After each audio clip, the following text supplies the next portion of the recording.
概係70到100個毫伏，即係非常非常低電流嘅。咁30到50個毫伏嘅人咧就有慢性病噶啦。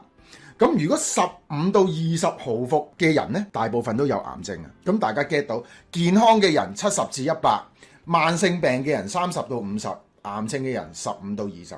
嗱，大家明咗呢個道理先，即係話如果你細胞裏邊嘅 voltage 個伏特越嚟越低咧，你嗰個患病嘅機會就越嚟越高嘅。咁因為點解咧？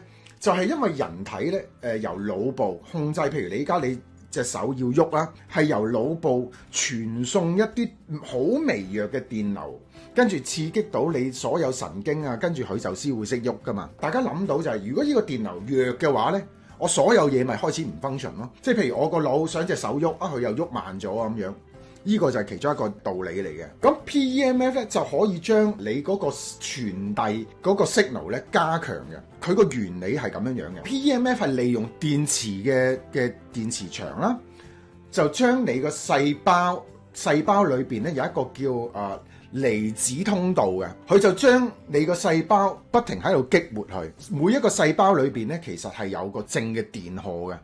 如果細胞你一路激活佢嘅話咧，即係擺呢個電磁場落去咧，佢細胞裏邊嗰個 ion 離子嗰個通道咧，佢就會打開嘅，咁令到嗰個細胞吸到更加多嘅正電極。咁如果細胞吸收到更多嘅正電極咧，佢就會有更多嘅脈衝電磁去到其他地方。咁即係話你細胞同細胞嘅溝通咧係會緊密咗嘅。如果你譬如有啲器官係開始唔 function 啊，譬如有腎病、糖尿病咁樣，就係因為你嗰個電極已經係好低嘅，佢哋能量同能量之間傳輸唔到，咁就會有嗰個問題。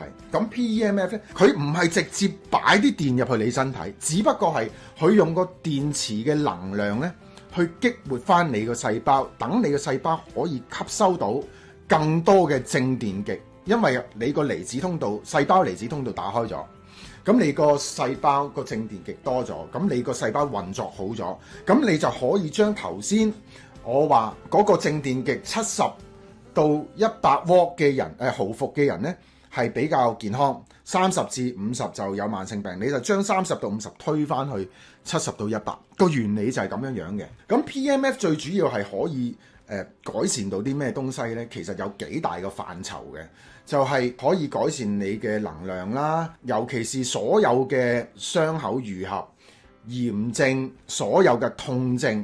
咁其實最主要咧 ，PEMF 係 for 所有，即係自然可以講咧，就係所有嘅慢性病都有用啊！有得慢性病，你都係嗰個毫伏，即係身體嘅 voltage 係跌咗噶啦。所以 PEMF 對所有嘅慢性病都有用，尤其是對骨折同埋呢個嘅傷口愈合或者係痛症咧係特別有效嘅。咁大家可以睇有一本書嘅。